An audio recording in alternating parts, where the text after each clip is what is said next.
Assalamualaikum warahmatullahi wabarakatuh. Alhamdulillahirabbil alamin. Allahumma shalli ala sayyidina Muhammad wa ala alihi wa ashabihi ajma'in, amma ba'du. Hadirin dan pemirsa, saudara-saudaraku dimanapun Anda berada, alhamdulillah, puji dan syukur kita panjatkan kehadirat Allah Subhanahu wa Ta'ala bahwa kita dalam keadaan sehat walafiat. Dan kita mohon terus diberikan kekuatan, mudah-mudahan kita bisa menggunakan kesehatan kita untuk senantiasa beribadah kepada Allah Subhanahu wa Ta'ala. Tentu salawat dan salam semoga Allah sampaikan kepada Nabi besar Muhammad sallallahu alaihi wasallam, para sahabat, keluarga dan segenap pengikut setianya hingga akhir zaman. Hadirin dan pemirsa dimanapun Anda berada, topik kita pada hari ini adalah jangan pernah putus asa menyebut hidayah Allah Subhanahu wa Ta'ala. Setidaknya atau paling tidak minimal sehari semalam kita memohon hidayah Allah Subhanahu wa Ta'ala sebanyak 17 kali. Kapan waktunya? Pada saat kita melaksanakan ibadah sholat fardu. Apa yang kita baca dari rangkaian surat Fatihah itu? Bismillahirrahmanirrahim. Ihdinas siratal mustaqim. Ya Rabb, tunjukkan kami jalan yang lurus. Apakah kita memang belum mendapatkan hidayah Allah Subhanahu wa Ta'ala?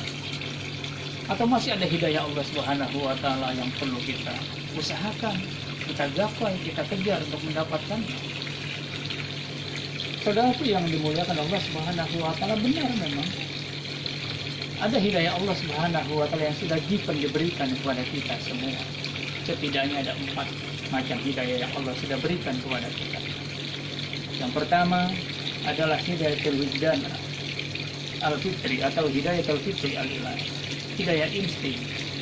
Hidayah ini dimana Allah berikan kepada kita, pada setiap manusia pada saat dia baru dilahirkan. Dia tidak punya kemampuan apa-apa. Allah berikan hidayah menangis, berteriak. Dengan menangis dan berteriak itu, orang di sekelilingnya tahu dia membutuhkan sesuatu. Ibunya tahu dia membutuhkan sesuatu.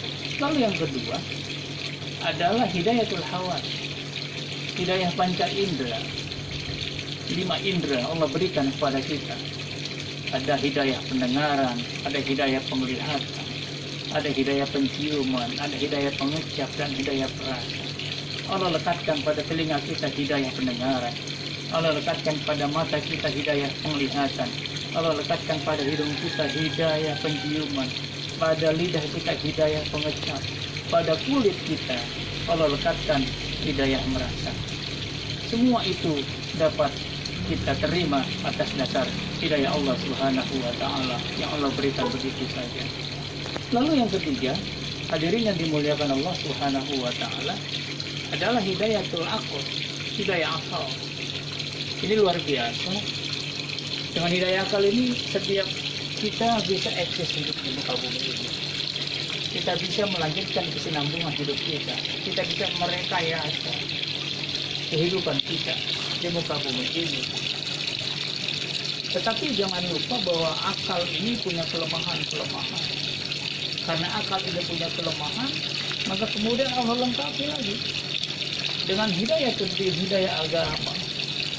Akal mengetahui yang baik dan buruk, tapi kadang-kadang akal terdorong untuk melakukan yang buruk, bukan yang baik. Padahal dapat membedakan antara yang baik dan yang buruk. Agamalah datang, kemudian mendorong dia untuk melakukan sesuatu yang baik, jangan melakukan yang buruk.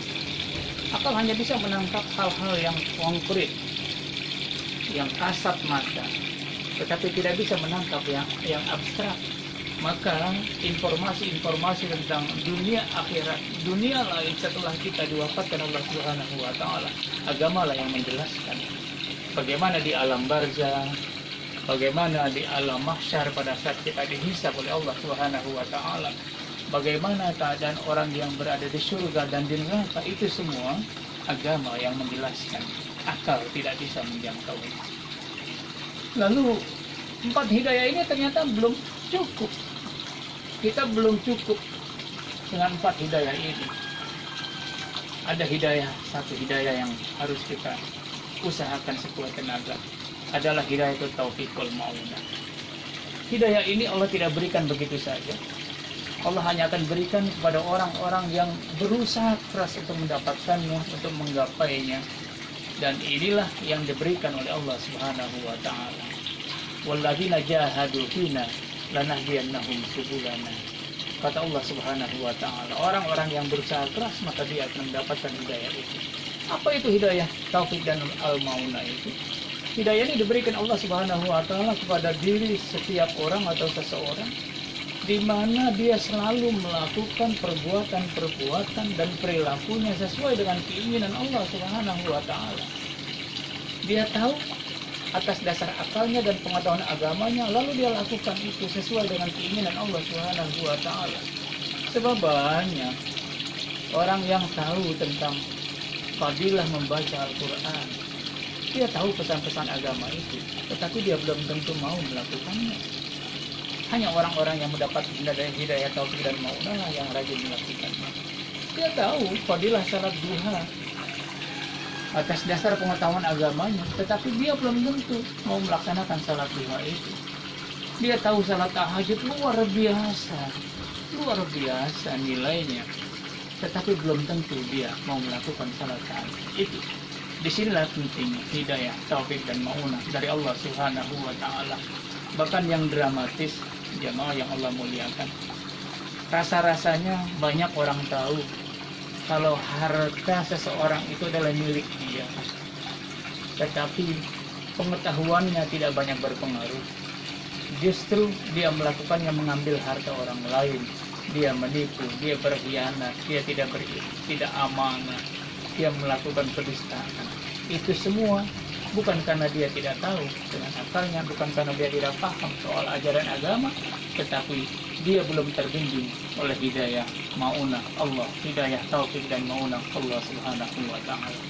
Mudah-mudahan kita semua sudah mendapatkan 4 hidayah yang di atas tadi, dan kita juga selalu berusaha keras untuk memperoleh dan mendapatkan hidayah taufik dan ma'unah dari Allah Subhanahu wa ta'ala.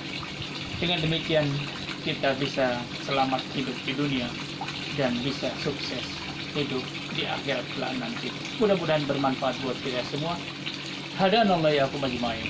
Wassalamualaikum warahmatullahi wabarakatuh.